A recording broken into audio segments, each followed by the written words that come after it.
दोस्तों नमस्कार, मैं हूं रोहित कौशिक और आप देख रहे हैं रोहित संवाद।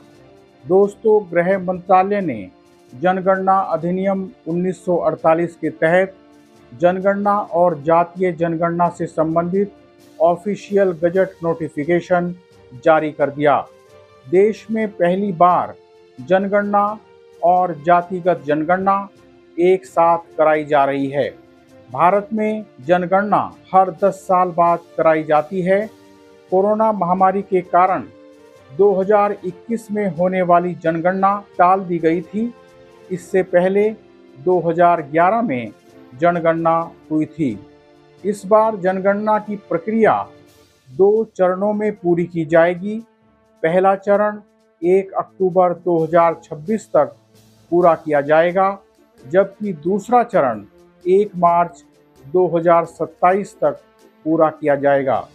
1 मार्च 2027 की मध्य रात्रि तक देश की जनसंख्या और सामाजिक स्थिति का जो भी आंकड़ा होगा, वही आंकड़ा रिकॉर्ड में दर्ज किया जाएगा। हिमालयी और विशेष भौगोलिक क्षेत्र वाले राज्यों जैसे जम्मू कश्मीर, लद्दाख और उत्तराखंड में यह प्रक्रिया अन्य राज्यों से पहले यानी 1 अक्टूबर 2026 तक पूरी कर ली जाएगी। इन क्षेत्रों में अक्टूबर 2026 की मध्य रात्रि को संदर्भ तिथि माना जाएगा। इन इलाकों में मौसम की परिस्थितियों और दुर्गम क्षेत्रों की कठिनाइयों को देखते हुए यह फैसला लिया गया है। इस बार ओबीसी, एससी, एसटी और सामान्य श्रेणी की सभी जातियों की गणना की जाएगी। इसके अंतर्गत आय, शिक्षा, रोजगार का डेटा भी जमा किया जाएगा ताकि सामाजिक और आर्थिक स्थिति का उचित अनुमान लगाया जा सके। इस तरह के आंकड़ों से सरकार को आरक्षण जैसी नीतियों और सामाजिक न्याय से जुड़ी योजनाओं को बनाने और उनके क्रियान्वयन में सहायता मिलेगी। दोस्तों, पहले अनुसूचित जाति और अनुसूचित जनजाति से जुड़ी जानकारी मांगी जाती थी, लेकिन अन्य जातियों के बारे में जनगणना के दौरान जानकारी नहीं ली जाती थी। लेकिन इस बार हर व्यक्ति को अपनी जाति बताने का विकल्प दिया जाएगा। इस जनगणना के लिए करीब 34 लाख गणनाकार और पर्यवेक्षक तथा 1.3 लाख प्रशासनिक अधिकारी नियुक्त किए जाएंगे। खास बात यह है कि इस बार जनगणना डिजिटल प्लेटफॉर्म के माध्यम से की जाएगी। इसके लिए मोबाइल एप्लीकेशन और सेल्फ एनुमरेशन की सुविधा भी दी जाएगी। दोस्तों, दरअसल जातिगत जनगणना के बाद भी कई तरह की व्यवहारिक समस्याओं का सामना करना पड़ेगा।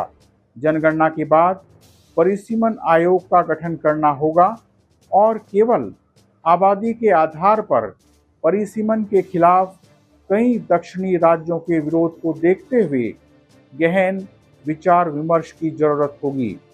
हालांकि सरकार कह रही है कि परिसीमन प्रक्रिया में दक्षिणी राज्यों की चिंताओं पर ध्यान दिया जाएगा और उचित समय पर सभी से चर्चा की जाएगी, सभी से विचार विमर्श किया जाएगा। पिछले कुछ समय से जातिगत जनगणना को लेकर राजनीतिक दलों के बीच काफ़ी हंगामा होता रहा है। शुरू में भारतीय जनता पार्टी इस मामले में उदासीन दिख रही थी। भारतीय जनता पार्टी के अनेक नेता इसे समाज को तोड़ने वाला बता रहे थे, लेकिन इस मुद्दे पर आरएसएस के सकारात्मक रुख के बाद यह लग गया था कि इस मुद्दे पर भारतीय जनता पार्टी भी अपना रुख बदल सकती है। दोस्तों, जातिगत जनगणना के बारे में 2 तरह के तर्क थे। इसका विरोध करने वाले राजनेता यह कह रहे थे कि जाति गिनने से सामाजिक विद्वेष को बढ़ावा मिलेगा, जबकि इसके पक्ष में खड़े राजनेता तर्क दे रहे थे कि जब तक जाति के सही आंकड़े नहीं मिलेंगे, जब तक जाति के उचित आंकड़े नहीं मिलेंगे, तब तक वंचितों के लिए सही योजनाएं बनाना मुश्किल हो जाएगा। पहलगाम हमले के एकदम बाद सरकार ने जातिगत जनगणना कराने की घोषणा की थी। जातिगत जनगणना की घोषणा के टाइम को लेकर भी सवाल उठाए जा रहे थे। कहा जा रहा था कि सरकार ने पहलगाम हमले से ध्यान हटाने के लिए इस समय जातिगत जनगणना की घोषणा की है। दोस्तों, पिछले कुछ समय से राहुल गांधी जातिगत जनगणना के मुद्दे को जोर शोर से उठा रहे थे। राहुल गांधी ने संसद में कहा था कि वे हर हाल में जातिगत जनगणना कराकर रहेंगे।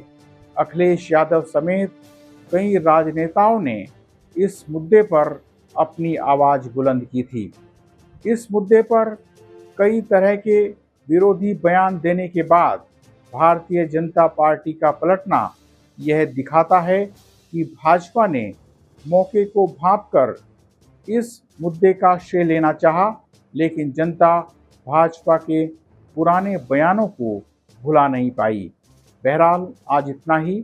आपसे विनम्र निवेदन है कि आप हमारे YouTube चैनल रोहित संवाद को सब्सक्राइब करके और हमारे फेसबुक पेज रोहित संवाद को फॉलो करके जन सरोकार की पत्रकारिता को अपना समर्थन दें। बेल आइकन भी दबा दें ताकि जब भी हमारी नई वीडियो अपलोड हो तो आपको उसका नोटिफिकेशन मिल जाए। इस वीडियो को लाइक कर, शेयर कर और इस वीडियो पर कमेंट कर भी आप हमारी आवाज़ को बुलंद कर सकते हैं। जल्दी ही मिलेंगे एक नए मुद्दे के साथ। नमस्कार।